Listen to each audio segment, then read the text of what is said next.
민수기 11장 말씀 함께 읽겠습니다. 여호와께서 들으시기에 백성이 악한 말로 원망하매 여호와께서 들으시고 진노하사 여호와의 불을 그들 중에 붙여서 진영 끝을 사르게 하시매 백성이 모세에게 부르짖음으로 모세가 여호와께 기도하니 불이 꺼졌더라.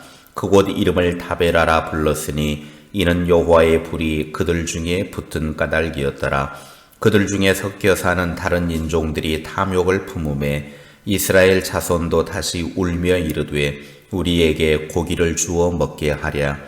우리가 애굽에 있을 때에는 값없이 생선과 오이와 참외와 부추와 파와 마늘들을 먹은 것이 생각나거늘 이제는 우리의 기력이 다하여 이 만나 외에는 보이는 것이 아무것도 없도다 하니 만나는 가시와 같고 모양은 진주와 같은 것이라. 백성이 두루다니며 그것을 거두어 맷돌에 갈기도 하며 절구에 찢기도 하고 가마에 삶기도 하여 과자를 만들었으니 그 맛이 기름 섞은 과자 맛 같았더라. 밤에 이슬이 진영에 내릴 때에 만나도 함께 내렸더라. 백성의 온 종족들이 각기 자기 장막문에서 우는 것을 모세가 들으니라. 이러므로 여호와의 진노가 심히 크고 모세도 기뻐하지 아니하여 모세가 여호와께 여짜오되 어찌하여 주께서 종을 괴롭게 하시나이까? 어찌하여 내게 주의 목전에서 은혜를 입게 아니하시고 이 모든 백성을 내게 맡기사 내가 그 짐을 지게 하시나이까? 이 모든 백성을 내가 베었나이까? 내가 그들을 낳았나이까? 어찌 주께서 내게 양육하는 아버지 젖 먹는 아이를 품듯 그들을 품에 품고 주께서 그들의 열조에게 맹세하신 땅으로 가라 하시나이까? 이 모든 백성에게 줄 고기를 내가 어디서 얻으리이까? 그들이 나를 향하여 울며 이르되 우리에게 고기를 주어 먹게 하라 하온즉 책임이 심히 중하여 나 혼자는 이 모든 백성을 감당할 수 없나이다. 이같이 행하실진대 구하옵나니 내게 은혜를 베푸사 즉시 나를 죽여 내가 고난당함을 내가 보지 않게 하옵소서. 여호와께서 모세에게 이르시되 이스라엘 노인 중에 네가 알기로 백성의 장로와 지도가 될 만한 자 70명을 모아 내게 데리고 와 회막에 이르러 거기서 너와 함께 서게 하라. 내가 강림하여 거기서 너와 말하고 네게 임한 영을 그들에게도 임하게 하리니 그들이 너와 함께 백성의 짐을 담당하고 너 혼자 담당하지 아니하리라. 또 백성에게 이르기를 너희의 몸을 거룩히 하여 내일 고기 먹기를 기다리라. 너희가 울며 이르기를 누가 우리에게 고기를 주어 먹게 하랴. 애굽에 있을 때가 우리에게 좋았다 하는 말이 여호와께 들렸으므로 여호와께서 너희에게 고기를 주어 먹게 하실 것이라. 하루나 이틀이나 닷새나 열흘이나 20날만 먹을 뿐 아니라 냄새도 싫어하기까지 한 달 동안 먹게 하시리니 이는 너희가 너희 중에 계시는 여호와를 멸시하고 그 앞에서 울며 이르기를 우리가 어찌하여 애굽에서 나왔던가 함이라 하라. 모세가 이르되 나와 함께 있는 이 백성의 보행자가 60만 명이온데 주의 말씀이 한 달 동안 고기를 주어 먹게 하겠다 하시오니 그들을 위하인 떼와 소떼를 잡은들 조카오며 바다에 모든 고기를 모은들 조카오리이까? 여호와께서 모세에게 이르시되 여호와의 손이 짧으냐? 네가 이제 내 말이 네게 응하는 여부를 보리라. 모세가 나가서 여호와의 말씀을 백성에게 알리고 백성의 장로 70인을 모아 장막에 둘러세우매 여호와께서 구름 가운데 강림하사 모세에게 말씀하시고 그에게 임한 영을 70장로에게도 임하게 하시니 영이 임하신 때에 그들이 예언을 하다가 다시는 하지 아니하였더라. 그 기명된 자 중 엘닷이라 하는 자와 메닷이라 하는 자 두 사람이 진영에 머물고 장막에 나아가지 아니하였으나 그들에게도 영이 임하였으므로 진영에서 예언한지라. 한 소년이 달려와서 모세에게 전하여 이르되 엘닷과 메닷이 진중에서 예언하나이다 하매 택한 자 중 한 사람 곧 모세를 섬기는 눈의 아들 여호수아가 말하여 이르되 내 주 모세여 그들을 말리소서. 모세가 그에게 이르되 네가 나를 두고 시기하느냐? 여호와께서 그의 영을 그의 모든 백성에게 주사 다 선지자가 되게 하시기를 원하노라. 모세와 이스라엘 장로들이 진중으로 돌아왔더라. 바람이 여호와에게서 나와 바다에서부터 메추라기를 몰아 진영 곁 이쪽 저쪽 곧 진영 사방으로 각기 하룻길 되는 지면 위 2규빗쯤에 내리게 한지라. 백성이 일어나 그날 종일 종야와 그 이튿날 종일토록 메추라기를 모으니 적게 모은 자도 10호멜이라. 그들이 자기들을 위하여 진영 사면에 펴 두었더라. 고기가 아직 이 사이에 있어 씹히기 전에 여호와께서 백성에게 대하여 진노하사 심히 큰 재앙으로 치셨으므로 그곳 이름을 기브롯 핫다와라 불렀으니 욕심을 낸 백성을 거기 장사함이었더라. 백성이 기브롯 핫다와에서 행진하여 하세롯에 이르러 거기 거하니라. 아멘. 민수기 11장은 이스라엘 백성의 참담한 죄가 나옵니다. 원망한 그들을 고통스럽게 했고 하나님의 심판을 불러왔습니다. 이스라엘은 광야의 여정이 계속 진행되면서 그들 안에 잠재되어 있던 불평과 원망의 마음이 점차로 노출되기 시작했습니다. 이런 원망과 불평이 가져온 결과는 하나님의 마음을 분노하게 만들었습니다. 1절 말씀해 보니까 여호와께서 들으시기에 백성이 악한 말로 원망하매 여호와께서 들으시고 진노하사 여호와의 불을 그들 중에 붙여서 진영 끝을 사르게 하시매. 광야를 행진하면서 환경이 열악하니까 백성들이 하나님의 인도하심에 대해서 반기를 들었습니다. 특히 악한 말은 하나님께서 애굽에서 탈출한 것에 대해서 멸시하는 말을 이야기합니다. 환경이 좋지 않으니까 하나님의 구원하심에 대해서 원망하고 불평하게 된 것입니다. 하나님께서 애굽의 군대로부터 그들을 구원해 주셨을 때에는 기뻐 춤을 추며 감사했던 사람들이 광야라고 하는 환경 속에서 하나님을 믿지 못하고 구원하심에 대해 원망을 하게 된 것입니다. 우리의 신앙을 까먹는 제일 강력한 것은 하나님의 은혜에 대해서 감사하지 못하고 원망하면 그렇게 되는 것입니다. 원망하기 시작하면 모든 것이 다 불평이 되고 불평을 하다 보면 비방을 하게 되어져 있습니다. 어차피 광야의 행진은 처음부터 쾌적한 환경이 아니었습니다.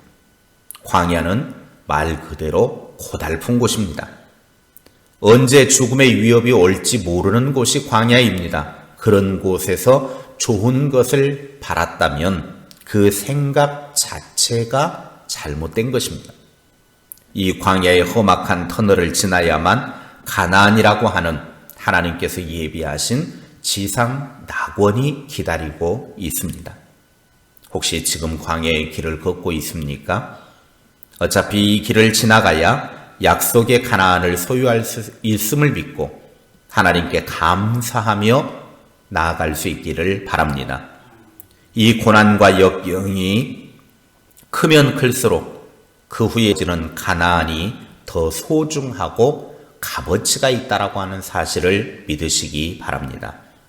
원망을 할 것인지 감사를 할 것인지 그것은 순전히 자기 자신의 몫입니다. 이스라엘 백성들은 원망을 선택했습니다. 원망이 가져다준 결과가 어떻게 되었는가 하는 것입니다. 첫째, 하나님은 심판의 불로 심판하셨습니다. 1절 끝에 보면 하나님께서 진노하셔서 진영 끝을 불살라 버리셨고 3절에 그곳 이름을 다베라라 그랬습니다. 그 의미는 불붙은 곳이다 라는 뜻이죠. 이스라엘 백성들의 패역에 대한 하나님의 심판을 후세에 경고하기 위해서 붙인 지명, 그곳이 바로 다베라입니다. 신명기 9장 22절에 너희가 다베라와 마사와 기브롯 핫다와에서도 여호와를 경노하게 하였느니라. 후대에 가나안 땅에 입성하기 바로 전 요단강에 머물러서 그 사실을 다시 한번 후 세대들에게 들려줌으로써 경고로서 너희들은 그렇게 하지 말아라. 하나님을 분노하게 하지 말아라. 알려주고 있다라고 하는 거죠. 그런데 가만히 보면 불평하는 사람은 그 불평이 끊이지가 않습니다. 불평이 삶의 습관이 되어버리기 때문에 그런 겁니다. 신명기 9장 24절에 내가 너희를 알던 날부터 너희가 항상 여호와를 거역하여 왔느니라. 항상 하나님을 거역하고 원망하는 사람들은 아무리 은혜로운 환경이 주어져도 거기서 감사하지 못하고 원망하는 것입니다. 척박한 환경에 처하게 되면 신앙은 온데간데 없이 불신자만도 못한 삶을 살게 됩니다. 이런 사람들에게 하나님은 불로 심판하신다라는 거예요. 원망과 불평은 하나님의 심판이 기다리고 있다라고 하는 사실을 기억하시기 바랍니다. 그러나 모세를 보십시오. 11장 2절 말씀에 백성이 모세에게 부르짖음으로 모세가 여호와께 기도하니 불이 꺼졌더라. 백성들은 좋지 못한 광야의 척박한 환경 때문에 하나님의 구원하심과 인도하심에 대해서 원망을 해서 불심판을 받았지만 모세의 중보 기도는 하나님께서 심판의 불을 끄셨다라고 하는 거예요. 기도할 수 있는 사람은 감사하는 사람입니다. 원망은 불신앙적인 행위이고 감사는 신앙적인 행위입니다. 원망은 심판을 가져오지만 감사의 기도는 심판을 거두어 가십니다. 둘째, 하나님은 탐욕에 빠진 자를 큰 재앙으로 치셨습니다. 4절에 보면 이스라엘 백성이 그들 중에 섞여 사는 다른 인종들의 선동에 휩쓸려서 탐욕에 빠진 일이 발생했습니다. 출애굽 직후에 하나님께서는 이스라엘 백성들이 먹을 것이 없다라고 불평하는 그들에게 만나를 주셨습니다. 이제 고기를 먹고 싶다고 탐욕에 빠진 그들에게 31절에 보면 메추라기를 주셨습니다. 동시에 33절에는 큰 재앙도 주셨습니다. 이런 탐욕의 끝이 무엇이냐? 33절, 34절입니다. 고기가 아직 이 사이에 있어 씹히기 전에 여호와께서 백성에게 대하여 진노하사 심히 큰 재앙으로 치셨음에 그곳 이름을 기브롯 핫다와라 불렀으니 욕심을 낸 백성을 거기 장사함이었더라. 불평과 불만에 앞장선 사람들을 하나님께서 큰 재앙으로 쳐서 죽임을 맞이하게 했습니다. 그곳 이름을 기브롯 핫다와 그 뜻은 탐욕의 무덤이다. 탐욕의 끝은 죽음입니다. 그래서 야고보 사도는 야고보서 1장 15절에 욕심이 잉태한 즉 죄를 낳고 죄가 장성한 즉 사망을 낳느니라 그랬습니다. 오늘을 살고 있는 우리들이 이 사건을 우리의 삶의 교훈으로 삼는 지혜로운 자가 되어야 합니다. 정말로 바라는 것이 있다면 원망이나 불평하지 말고 솔직하게 하나님께 말하는 것이 필요합니다. 메추라기를 보내주신 하나님께서 다른 것들도 주실 줄로 믿으시기 바랍니다. 절대 원망부터 하지 맙시다. 원망에서 출발한 탐욕은 하나님의 진노와 죽음만을 가져왔을 뿐입니다. 지금 우리가 살고 있는 환경은 천국과 같은 가나안이 아닙니다. 광야와 같은 척박한 곳입니다.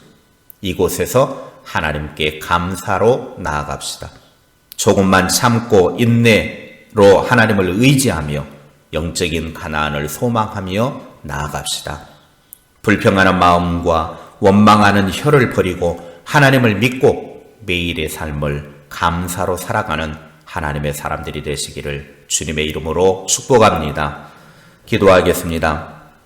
하나님 아버지, 지금 우리가 살아가고 있는 삶의 현장이 천국이 아니고 광야와 같은 삶이기에 그런 광야와 같은 험악한 환경 속에서 우리의 입술을 죄를 짓는 원망과 불평의 삶이 아니라 하나님께 감사로 채워나가서 그 감사를 통해서 문제를 해결할 수 있는 주의 사람들이 되게 하옵소서. 그래서 원망을 중지하고 감사를 통해서 하나님께 영광 올려드리며 우리의 삶에 하나님의 은혜로 채워가는 믿음의 백성들 다 되게 하옵소서. 우리의 입술이 늘 하나님을 향하여 감사하고 매일매일의 삶을 감사로 채워나가는 주의 백성들 다 되게 하옵소서. 예수님의 이름으로 기도하옵나이다. 아멘.